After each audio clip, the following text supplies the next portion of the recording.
नाना गुरु जी, अनंतम अनंतम शुक्राना गुरु जी। ब्रह्मांड के महाशिव गद्दी में विराजमान है, उनका भी बेअंत शुक्राना और गुरु जी की आई हुई प्यारी प्यारी संगत का बहुत बहुत शुक्राना। महाराज की कृपा से आज बहुत ही पावन दिन में गुरु नानक देव जी का प्रकाश उत्सव के समय सुदेश आंटी ने ये बहुत बड़ा सत्संग करवाया है अपने घर में, और सारे जो संगत हैं वो बड़े प्यार से उन्होंने उसका श्रवण किया और आनंद उठाया। महाराज की तरफ से सभी संगत जो आई हुई है उनका शुक्राना, बहुत बहुत शुक्राना, क्योंकि जहाँ संगत है वही है गुरु जी। बिना संगत के गुरु जी नहीं है, और संगत में गुरु जी की जान बसती है। तो संगत इतनी प्यारी है, बहुत लोगों को बुलाया गया था, लेकिन वो यहाँ पे वही आए हैं जिन्हें महाराज ने ब्लेस करना था। देखिए, मेरे वहाँ पे 2-3 सत्संग है, बहुत बड़े बड़े चल रहे हैं, लेकिन महाराज जी ने ये ब्लेस डिवाइन सत्संग मुझे ब्लेस किया। और ये 1 महीने पहले अचानक कि वो गुरपुरब है, तो इससे बड़ी मेरी क्या हस्ती होगी कि महाराज ने मुझे गुरपुरब में संगत के सामने खड़ा किया, उनको जल प्रसाद वगैरह जो भी भोग लगा वो महाराज ने मतलब उसका मुझे असिस्ट करवाया, होस्ट कराया। तो महाराज की दिन पे दिन जो दात मेरे पे दी है, उसके लिए मैं तहे दिल से महाराज जी का, गुरु साहिब का शुक्राना अदा करती हूँ कि ऐसे ही महाराज सारी संगत को शक्ति, भक्ति, बुद्धि, शांति प्रदान करें। जीवन में जब ये चारों चीजें हैं तो आपको किसी और चीज की दरकार नहीं है। महाराज ने सुदेश आंटी के शायद लड़के का बर्थडे भी है आज, 13 तारीख का था, लेकिन आज वो गुरु महाराज के समक्ष, गुरु नानक देव जी के समक्ष वो केक कटवाएंगी, केक कटिंग होगी, उसके बाद आरती होगी। संगत जी, कुछ नई संगत भी है यहाँ पे जो आज आई हुई है, तो गुरु जी की भक्ति बहुत सोखी है, उसमें कोई भी रिचुअल्स ज्यादा नहीं है, लेकिन उनका डिसिप्लिन बहुत कड़ा है। यदि आप ब्लेस होना चाहते हैं तो उनके डिसिप्लिन को फॉलो करें। महाराज जी ने एक बार बोला था, गुरुओं का वेट नहीं कराई था, गुरु से पहले आके। पर इसका मतलब ये नहीं है लोग हैं, कोई ऑफिस की ड्यूटी है, कोई कुछ है, पर जहां से ज्यादा आप टाइम से पहले आने की करें और उस ब्लेसिंग्स को देखें, क्योंकि हम यहाँ पे कोई सोशल इवेंट करने के लिए नहीं आते हैं। दूसरी बात यह है कि हमें जो अपने मोबाइल है वो साइलेंट रखना चाहिए। मोबाइल उन्होंने, जब महाराज जी अपने चोले में थे, आज हमारे सामने विराजमान है विश्व को पूरा ब्लेस करने के लिए, क्योंकि उस टाइम थे वो लिमिटेड दायरा था उनका, जहां तक हो रहा था। आज वो जो है हमारे लिए, हमारे पूरे संसार को ब्लेस करने के लिए वो उन्होंने अपना चोला त्यागा और हमारे बीच हैं और अभी भी हैं। मुझे तो यहाँ दर्शन भी हुए हैं। ये इतना डिवाइन सत्संग है कि देखिए, आज आप इवेंट सत्संग में नहीं गए हैं, बहुत बड़े बड़े सत्संग हो रहे हैं और हम वहां जाना चाहते हैं और कहते हैं कि हम सत्संग से होके आए हैं, लेकिन जो वाइब्रेशन, काइंडली जिसका भी मोबाइल चल रहा है वो बाहर चले जाए, वहां अटेंड कर लें। तो जिसका भी, जो हम सत्संग में जाते हैं, अब ये इतना डिवाइन है, महाराज ने बुलाया था, और ये नहीं है कि आप बाय चांस नहीं आए हैं, by choice of Guru Maharaj you are sitting here. अगर इनकी कृपा नहीं होगी तो आप शायद घर ढूंढते ढूंढते ही बाहर से निकल जाएंगे। बहुत संगत के साथ होता है ऐसे कि वो आती तो है, लेकिन महाराज की आज्ञा पौड़ी चढ़ने की नहीं है तो वो चली जाएगी। तो महाराज जी की कृपा निरंतर सब पे बढ़ती जा रही है, लेकिन उनके डिसिप्लिन को जरूर फॉलो करें। आप एक ही आ जाता है तो आपका पूरा परिवार ब्लेस हो जाता है, और ये सच है। ये एक ने फील किया होगा, ऑब्जर्व किया होगा कि आप आते हैं, मैं यहाँ पे आती हूँ, अभी अपनी फैमिली से दूर हूँ, लेकिन रोज एक ना एक मिरेकल्स, जो लोग मानते नहीं थे मेरे घर वाले सारे, वो आज गुरु महाराज ने, मैं तो वहीं की वहीं हूँ, लेकिन उन लोगों को क्या बना दिया। गुरु महाराज 3 तरह से ब्लेस करते हैं आपको। सबसे पहले आपको हेल्थ ब्लेस करते हैं। हेल्थ अगर है, कहते हैं जान है तो जहान है। अगर आपकी हेल्थ ही नहीं अच्छी है तो वो जो पैसा है, जो वेल्थ है, उसका क्या फायदा क्या है? वो तो डॉक्टरों के पास लगेगा ना। तो फर्स्ट गुरुजी हेल्थ ही ब्लेस करते हैं सबको। सेकंड है वो ब्लेस करेंगे कि भाई अपने बच्चों को वो बिल्कुल अलंकृत करके, जैसे अलंकार के जैसे हम सजाते हैं ना, वैसे ही वो सजा के रखते हैं। आप देखिए कि गुरुजी के पास आप जाते हो, उनको पसंद था अच्छे से अच्छा पहन के जाना।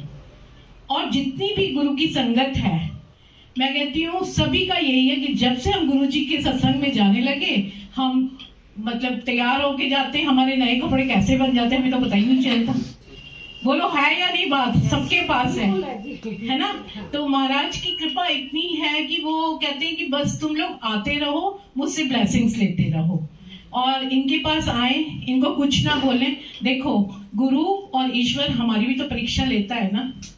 तो उन्होंने एक कहा था कि मांगो नहीं मनो, तो हम मानो, यहाँ बैठ के कुछ नहीं मांगना है इनसे। अब आप इनकी परीक्षा देखो ना, अगर ये हमारे महाराज हैं, गुरु महाराज है, ईश्वर का रूप है, ब्रह्मांड में महाशिव हैं, तो आप भी तो इनको परखो ना सब लोग, कुछ मत बोलो। और यहाँ आते आते मैं कहती हूँ 7 या जितने भी आपके कर्मों अनुसार है, आप आके चुप करके बैठो और उनका जो शब्द गुरबानी चलती है उसका श्रवण करें। गुरबानी भी पीछे से रिपीट नहीं करना है, क्योंकि महाराज ने बताया था कि अगर उसका एक शब्द भी गलत हो जाता है गुरबानी का उच्चारण में, तो उसका मीनिंग डिफरेंट हो जाता है। To try to come here, sit quietly with close eyes and उसको गुरबानी को श्रवण करो, एब्जॉर्ब करो। क्योंकि महाराज के पास डिफरेंट स्टेट से लोग आते थे, तो कुछ साउथ से आते थे, कुछ महाराष्ट्र से आते थे, तो they don't know Gurmukhi, Punjabi उन्हें आती नहीं थी। तो महाराज जी को बोला एक बार कि महाराज हमें तो कुछ समझ नहीं आ रहा है, ये क्या बज रहा है। महाराज जी ने कहा कि मैंने कब तुमको समझने के लिए बोला है? I have not said to understand this Gurbani. तुम बैठो, गुरबानी में इतनी वाइब्रेशन है, वो आपकी पूरी हीलिंग कर देगी। तो संगत जी, बहुत लोग हैं, बहुत तरह तरह से करते हैं। तो माय वे जो गुरुजी के साथ है वो बहुत सिंपलेस्ट वे में है। आप सिर्फ आके बैठिए, आपने उच्चारण नहीं करना है, वो सोचिए, और थोड़े दिन आते आते आपको लगेगा जो ये साउंड एनर्जी निकल रही है ना गुरबानी से, शक्तिशाली, वो आपके शरीर के अंदर एंटर हो रही है। फील इट, ट्रस्ट मी, मैं इसको झूठ नहीं बोल रही हूँ, वो आपके अंदर जाएगी और आपकी डे बाय डे की जो तकलीफ है, जन्म जन्मांतर की हीलिंग करेगी। महाराज जी ने, आप लोग सब लोग, हम लोग महाराज का जो प्रसाद भोग लगा के थाली में देते हैं, उसमें सिर्फ 2 चपाती रखती हूँ। उसका कारण ये है, बहुत लोग मजाक बनाते हैं जो आउट ऑफ गुरु संगत है कि बर्थडे सेलिब्रेट किया, हमें बुला दिया और ऐसे दिया। तो they have their own karmas और थिंकिंग पावर। लेकिन हमारे गुरु महाराज ने बताया था कि मैं 2 चपाती इसलिए मैंने रखा है सिस्टम कि जो 1 चपाती है वो आपका पास्ट हील कर देती है, और जो 2nd चपाती है वो आपका फ्यूचर हील करती है। तो अब किसी ने, कोई उसी संगत ने क्वेश्चन किया, ये अनिल चोपड़ा अंकल का है सत्संग, उसको कभी फॉलो कीजिए। तब उन्होंने बोला कि महाराज जी वर्तमान का क्या हुआ? फिर कहते हैं जब आप मेरे पास आके बैठते हो तो प्रेजेंट तो वैसे हील हो गया, तो यू वरीड अबाउट पास्ट के कारण, भूतकाल बोलते हैं शायद हिंदी में, उसके कारण हमारी सफरिंग शुरू होती है। और हम जब गुरु महाराज के पास आते हैं, जल प्रसाद लेते हैं, रोटी प्रसाद लेते हैं, ये सब चीज लेते हैं, लंगर प्रसाद, उससे हमारा सारा वो हील होता रहता है। और महाराज की जो भी संगत करेगा, जो भी आएगा, उसका ट्रांसफॉर्मेशन हो जाता है।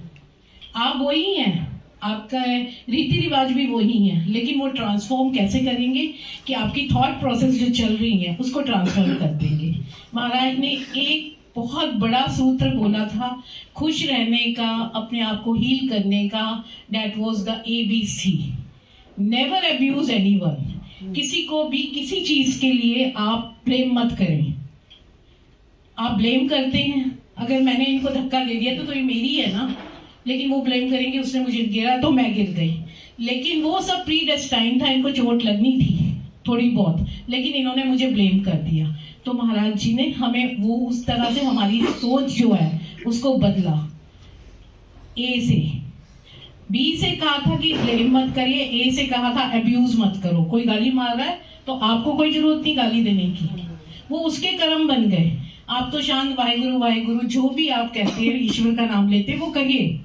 ये स्पेशली लड़कों के लिए है, ये जो बैठे हैं सेवा कर रहे हैं, ये इनके लिए गुरुजी कहलवा रहे हैं। तो कभी नहीं करना, आप शांत होके वहां से निकल जाइए पतली गली से, ठीक है। किसी से बहस नहीं करना, कन्फ्रंट मत करना। थर्ड इज कर्ज, कहते हैं ना वो ਜਿਹੜੀ है उन्हें मेरे नाल है कीता रब जी ओदे नाल भी ये हो जाए, बोलते हैं ना। हमने ये गलतियां करी हैं, इस उम्र तक आते आते बहुत बार की है, तो वो नहीं करना कभी भी। आप कर्ज कर रहे हैं तो आपकी जो हीलिंग प्रोसेस है, आपकी जो शांति है वो भंग हो रही है। और every action has equal and opposite reaction. वो कर्ज आपको थोड़े दिन के बाद वापस आ जाएगा, तो काइंडली प्लीज उस पर ध्यान दें। बाकी गुरु महाराज के पास आते रहेंगे, जाके 5 मिनट में किसी को वो ब्लेस कर देते हैं, किसी को 5 साल तक भी नहीं करते, फिर वो बातें करते हैं जाके, यार तेरा तो बड़ा अच्छा है, गुरु महाराज ने एक बारी जानते तेनू ब्लेस कर दिया, मैं तो आ ही रही है मैनू नहीं। बट सेल्फ एनालिसिस कीजिए ना कि आप क्या कर रहे हैं, गुरु जी को कैसे मान रहे हैं, वो आपकी अपनी है। निंदा चुगली इससे बिल्कुल दूर रहने को मना किया, गॉसिपिंग से दूर रहने को। और जब हम सत्संग में आते हैं तो गुरबानी की वैसे एक मर्यादा है जिसमें कि हम गुरुद्वारे साहब में जब जाते हैं तो आंख उठा के भी नहीं देखते। वो क्यों है? क्योंकि आप इधर उधर देखोगे आंख करके तो आपका जो थॉट प्रोसेस है वो चारों तरफ देख रहा है। अच्छा वो की पा के आई है, वो की करके आई है, वो कितनी देर बाद आई है, सत्संग तो स्टार्ट हो गया, हम चाय वेले आई है चाय पीने वास्ते। ये देखो जो अपना दिमाग है ना वो कंट्रोल में नहीं रहता, इसलिए उन्होंने सबसे अच्छा बताया जाओ बैठो। और नॉट गुरुजी के सत्संग, any kind of religious activity में जाएं आप और इस तरह का करें, चाहे वो भगवान जी का कीर्तन हो, चाहे कुछ हो, रामायण पाठ में जा रहे हैं, अगर आप पढ़ रहे हैं तो ठीक है, अदरवाइज आप इस तरह से करें। महाराज ने जो बोला मैंने उनके हुक्म से यहाँ पे बोला है, वरना मतलब मुझे इतना ज्ञान नहीं है। हाँ वही बुलवाते हैं उनकी कृपा से। और एक महाराज ने एक और चीज बोली थी कि आया करो आंधे रहा करो। जब भी आपको मौका मिलता है गुरु जी के सत्संग में, हर चीज छोड़ के कहते हैं ना एक चाहत के साथ जाके बैठो, फिर आप पे ये क्यों नहीं कल्याण करेंगे, ये तो कर देने के लिए बैठे हैं सबको। और आप इनकी परीक्षा लो ना, इन्होंने तो आपकी बहुत ली है, आपकी जो भी सफरिंग है वो 90% महाराज ने अपने ऊपर ली है, ओनली 10% है आप लोगों के पास जिसको आप सुन के, जिसको आप बर्दाश्त नहीं कर सकते। आप अरदास करें, इट्स वेरी बड़ा ऐसे लगता है कि हम अपने भगवान के पास नहीं मांगेंगे तो किससे मांगेंगे, तो भगवान से मांगे। पर अरदास के बीच में ये होना चाहिए कि महाराज मुझे ये चाहिए, but what is best for me do that, जो मेरे लिए उचित है आपके साम्राज्य के अनुसार, आपके विजडम के अनुसार, वो आप मुझे ग्रांट कीजिए। अब देखिए ना यहाँ पे हम कभी समोसा बोलते हैं, हम बोलते समोसा प्रसाद, जल प्रसाद, रोटी प्रसाद, लंगर प्रसाद। तो जब ये सब चीजें आके बन गई हैं, प्रसाद बन गई, तो आप लोगों ने इतना टाइम बनाया, आपको महाराज ने क्या बना दिया, एक बहुत अच्छी संगत बना दिया, अंग संग रहने लगे। गुरुजी ने आपका हाथ पकड़ा और आपकी डे टू डे प्रॉब्लम्स को महाराज सॉल्व करते हैं और वो कैसे निकल जाती है। जिंदगी में अप एंड डाउन तो आएंगे, ये नहीं कि हम महाराज के हमने ले लिया तो एक वो जो कहते हैं it's not a rocket science कि आपको छुआ और वो निकल गया, वो आएंगे, लेकिन उसमें रहने की कला जिसमें कि हम लोगों को ब्लेम करते थे वो हमारे जहन में आएगा नहीं। तो महाराज के पास आते रहे और सत्संग में टाइम पे जाइए, वो सबको ब्लेस करते हैं, करते रहेंगे। और जो गुरुजी से डायरेक्ट कनेक्शन लगाइए, कोई मीडिएटर नहीं है, इनके स्वरूप से बात करते रहो। देखो कैसे मुस्कुरा रहे हैं वो, और मुझे कहाँ से पंचकूला से भेजा, मैं सब कुछ छोड़ के इनकी प्रीत पे यहाँ पे आई हूँ, तो मैं तो बहुत लकी हूँ महाराज की कृपा से। मेरे महाराज ने मुझे बुलाया और जितने भी आए हैं वो आज इवेंट सत्संग में नहीं गए, वो डिवाइन ब्लेस सत्संग में बैठे हैं, जिनको चुन चुन के महाराज ने बुलाया है। महाराज अगर कोई गलती हो गई तो क्षमा करना, आपके अनुसार मैंने सब कुछ बोल दिया। बाकी अब केक कटिंग होगी, आरती होगी, और आरती के बाद जिसको कोई छोटा छोटा सत्संग